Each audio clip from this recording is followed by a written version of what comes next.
Sa headlines kan mga bareta, pag-obserbar kang Semana Santa sa syudad ning Naga, naging matuninong sabi kang Naga City Police Office. Send of ceremony para sa mga miyembros kan City Mobile Force Company kang Naga City PMP na madideploy sa Masbate, Ginibo kan subagong hapon. Booster shot sa face-to-face class dapat ibali sa rekisito sabi kang Naga City Vaccination Coordinator. Duwang pinagtutubod ng miyembro kang New People's Army gadaan sa engkwentro sa Garchitorena, Camarines Sur kan Miyerkules Santo. Diyos marhay na hapon. Ako si Mark Mendoza, ang sa indong tagapaghatod bareta. Mayong darakulang insidente ang naikurit kang Naga City Police Office sa bilog na panahon na pag-obserbar kang Semana Santa digdi sa syudad ning Naga. Ang detalles kayan sa report ni Jerome Breeze. Generally peaceful ini ang naging assessment sa kabilugan kan Naga City Police Office kan nakaaging pag-obserbar kan Semana Santa sa syudad ni Naga. Sigon kay Police Colonel Nelson Pacalso, ang City Director kan Naga City Police Office, sa ibong kada mga nairehistrong mga insidente arugan panhabon, pananaksak, alarms and scandal as in vehicular accident, dahil man subot ini konektado sa Semana Santa, kaya pigkonsiderar na matuninong ang lugar ka nakaaging semana. Peaceful. Maganda naman ang resulta. Maraming tao, na-deploy lahat ang ating personnel on our sa mga churches, places of convergence. Last week, we have recorded a total of 10 incidents. Iba-iba po ito. May alarm scandal, physical injuries, robbery, may isang theft, may isang unjust fixation, at tatlong traffic incident resulting to or replacement prudence resulting to damage to property. So ito yung mga traffic incidents po natin. Saro sa naging paagitanganing mamantinir ang pasa-orden sa syudad ni Naga kan nakaaging semana iyo ang amay na preparasyon as in deployment kan mga PNP personnel sa mga lugar na kaipuhan na bantayan pag minaabot ang Semana Santa. Para sa GNN TV 48 Naga, Jerome Breeze, Newsbreak. Mientras tanto, siring kan pinaglalaoman, pinagruso ang mga simbahan kang Easter Sunday kan mga parasimba matapos na haros 2 taon na dainagibo huli kan pandemya. Uyang sa kuyang report. 2 taon mayong face-to-face na aktibidad ang publiko para sa Easter Sunday huli kang pandemya. Ngunya na nakakabalik na sa normal ang sitwasyon sa bilog na nasyon. Pigsilibrar naman sa Pasakaw, Camarines Sur ang Easter Sunday. Asin ang pagtunton sa mga Easter Angel. Kung kaya man dakul ang mga nagdala ng mga tao. Napano ang compound kang simbahan. Sigun kay Father Joseph Toledo, dahil niya man subot inaasahan na dudumugon ang simbahan. Dagdag pa kaini na talagang excited ang mga tao sa taunang pagselebrar sa simbahan. Nag-participate po sa lahat naman, lahat nag-participate. Actually, ang haba ng prosesyon namin, last Wednesday at Good Friday, hindi ako nag-expect na gano'n ang mangyayari. Pero, yun nga, kasi na-miss nila, kumbaga parang bumalik muli ang kanilang enthusiasm to celebrate this Holy Week. Makalis ang Santa Misa, nagkaigwaman in egg hunting para sa makaakian na taunang pigigibokan pamilyang Madrigal. Asin nagpabutas man ininin mga rabbit na ang makakua ay may nag-aabang na premyo. Mark Mendoza para sa GNN TV 48 Naga, Newsbreak. Bicol Central Station mayong naging abiriya sa pagruso kan mga pasahero kan suudma. Aramon ta ang kumpletong detalye sa report ni Cindy Cuesta. Kan suugma aldaw nin Domingo ang pigkukonsiderar na iyon na ang piko oras din kasibutan sa Bicol Central Station huli sa pagruso kan mga pasahero na mabalik sa Metro Manila makalihisan Holy Week. And as of 10:30 last night, base to yung monitoring, halos nagupa naman si arabutan kang mga pasahero. Siyempre, si Kurumpulan kayan, nagpuun yan kaso banggi mga around 4 o'clock, abot nga ining alas 10 ng banggi. Halos ang mga bus companies kasi, sarabay man yan, halos sarabay ang oras ninda pagpipirila sa loading bay. Ngunya na hapon liwat piglauman ang pagbulos kan mga pasahero sa terminal. Perbing man andam ang manehamiento na makipagkoordinar sa mga bus companies manungod sa dugag na biyahe in kaso mga ipuhan base sa dakul kan pasahero urog na si mga mayong reservation. Mahigot man na pinapasunod ang mga health protocols asin pig-aasigurar ang seguridad kan mga biyahero. Safe sinda di sa loob ng terminal. So, igwa kita mga police visibility, ining mga pag-iribata sa operations ng terminal, and ini sa tuwing public safety unit, full force po kami kayan para ma-observe si public order and safety kan gabos. Sa Mayo, pagkatapos kan eleksyon, piglalauman na liwat maruso ang mga pasahero sa Bicol Central Station. Cindy Cuesta para sa GNN TV 48 Naga, Newsbreak. Mientras tanto, pinagkumpirmar ni Bicol Central Station Manager Nonoy Reforzado ang bilang kan pasahero durante kan Mayo pang pandemya. Asin ngunya na may pandemya. Susog ki Reforzado, ibang-iba ang mga sitwasyon ngunyan sa laog kan Bicol Central. Si mga naserbisyon tang pasahero, dahil igwasa na sa naman po kita nin average 50 trips, more or less mga 2,500 to 3,000 yan. Something like kasudma na pigas na taon taning serbisyo. So, gustong sabihon, dahil arg palangani kayo ng number of trips bako pa iniyo itong normal talagang operasyon ng terminal before the pandemic. Dahil sabi ko nga nasa 25% pa sa nangunyan ang satuyang biyahe.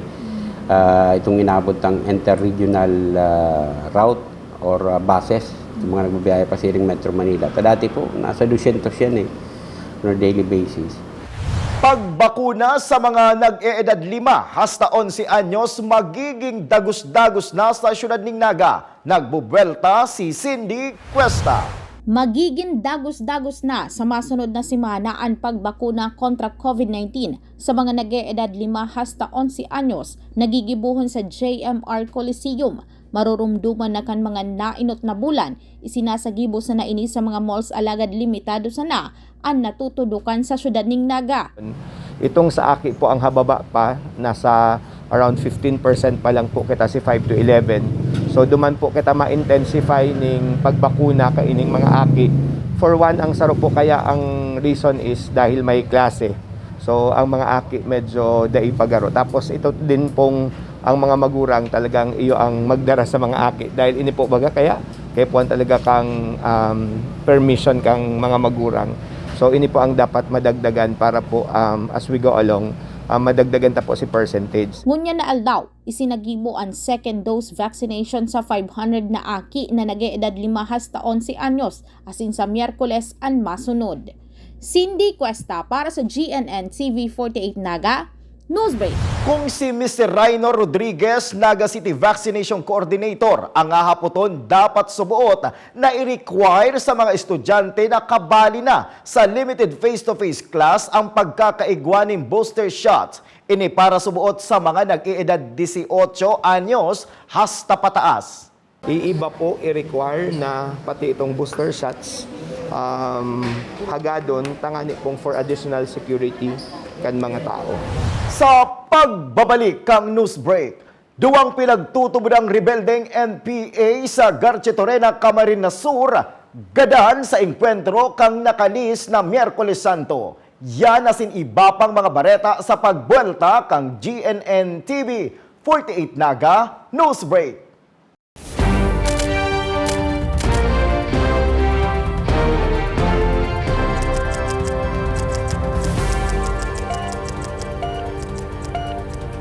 Nabuo na po ang kampanya. Ang social media, paano na naman yung mahamis na pangako?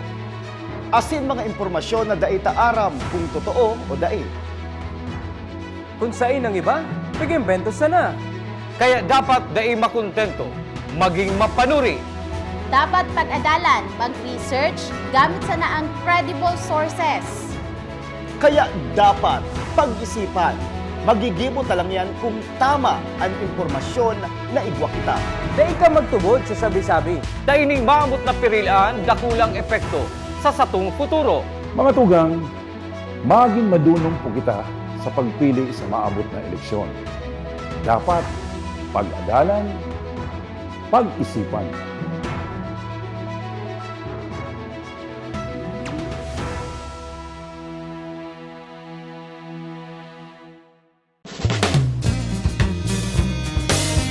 Sinay tan seryo maninindugan, sinay tan seryo sa tong kaipuhan. Dakol ng natabangan, yan ang katotohan. Multi-awarded public servant. Sinay tan seryo ibalik sa konseho, sa serbisyo siya aprobado.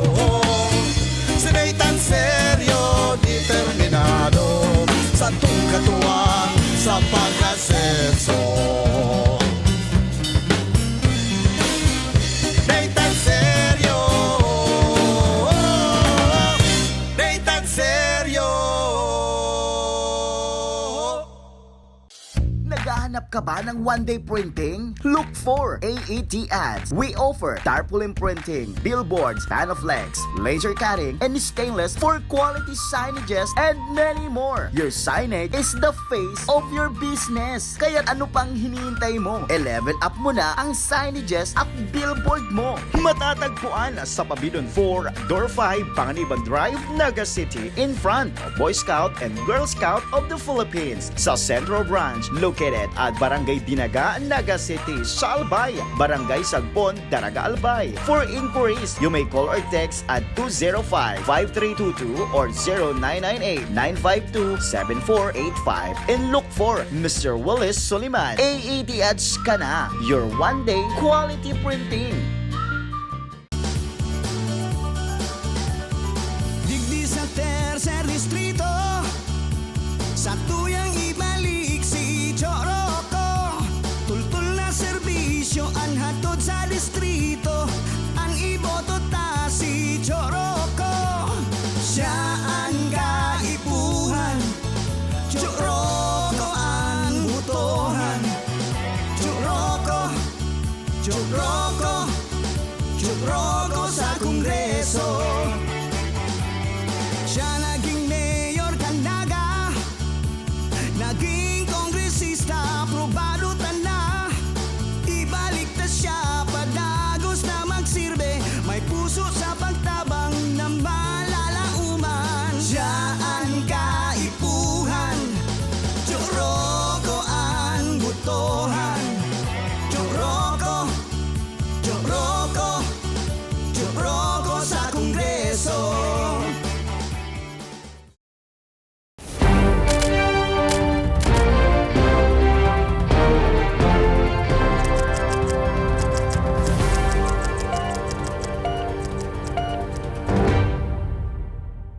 Padagos pa sa mga bareta, kung ang Department of Education nag-aandam na para sa limited face-to-face class, ang City Dangerous Drug Board, DAIPA, nakakabwelta sa face-to-face na kampanya kontra iligal na droga sa mga barangay digdi sa siyudad ng Naga. Ang kumpletong detalles kayan sa report ni Cindy Cuesta. Sa online o virtual na muna ang paagi kang Naga City Dangerous Drugs Board o NCDDB nga ni napukawon ang komunidad manungod sa maraot na epekto kan droga. Iyan huli sa nagpapadagos pang pandemya. Hopefully makabisita na kami sa community, sa mga eskwelahan. Since sa mga mga sektores. We are targeting the business transport sector na makapag-kaigwa ng drug awareness program, especially yung drug-free workplace. Sa ibong kaini, dahil man nagpundoan sa indang in-person programs para sa mga drug surrenderers. Aminado si importante na dahil nag-uuntok ang illegal na droga dawa sa tahaw kan pandemya. Na maski nga ni may pandemic, garo baga dahil napupundo because buka mag-araray supply, buka mag-araray gagamit. So, Kaya nga ni, mas maring-maringon yan na makabilo-bilo na kita para pa itingon tanang sa to yung drug awareness campaign. Cindy Cuesta para sa GNN TV 48 Naga, Newsbreak.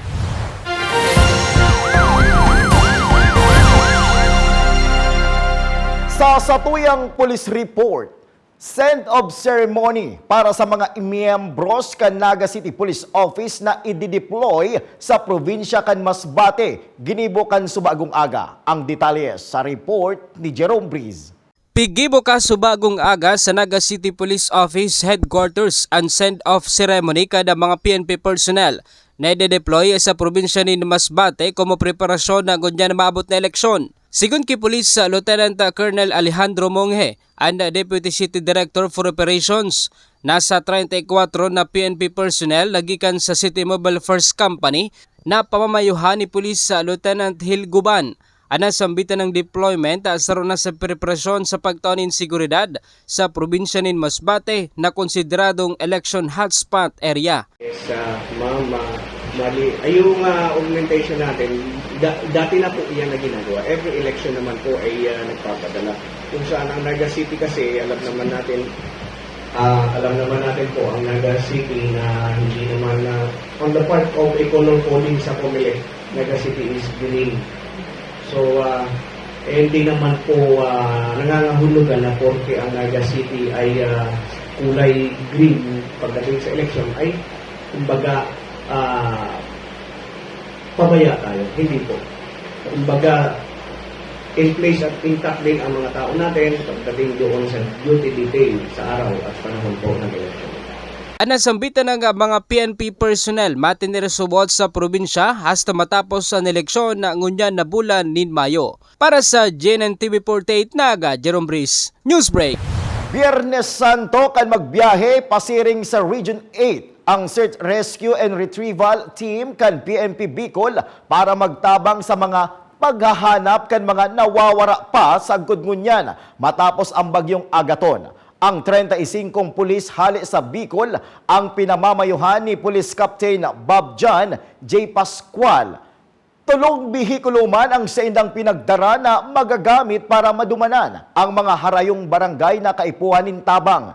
Darapa kan mga Bicolanong pulis ang search and rescue vehicle na may desalination capability. Balon maninda ang pangadjion kan bilog na organisasyon kan PNP sa riyon sa pamamayuman ni Police Brigadier General Jonel Estomo para sa pagtabang sa mga naapektaran kang nasabing kalamidad.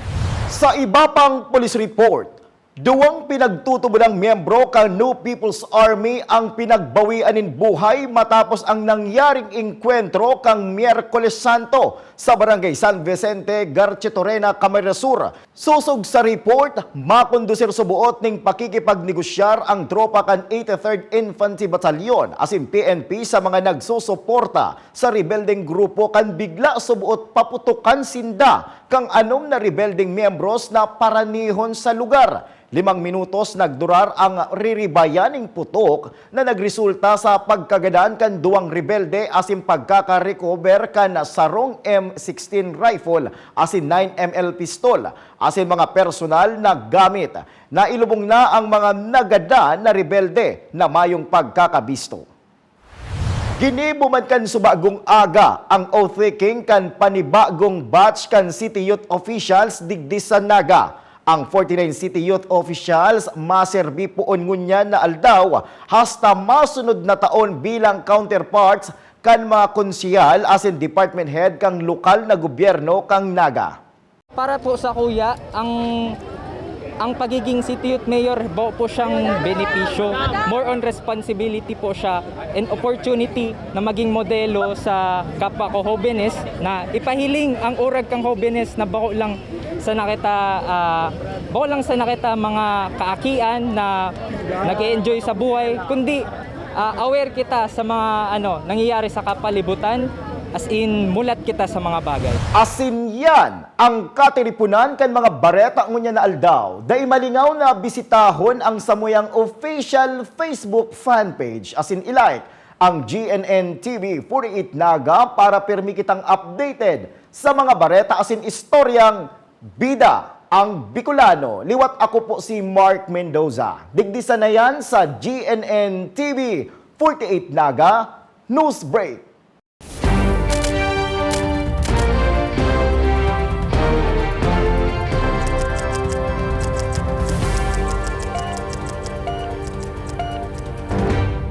Ang programang ini hatod sa to kan transfer in Ninoy and Corey Avenue in front of CBD Terminal, Naga City. Skin Line 11. Every Filipino deserves to be beautiful. Located at Mayon Street, Naga City. Benny Manoy 12-in-1 Superior Blend Herbal Coffee Mix with Energy Booster. Ang kape ng mga Oragon.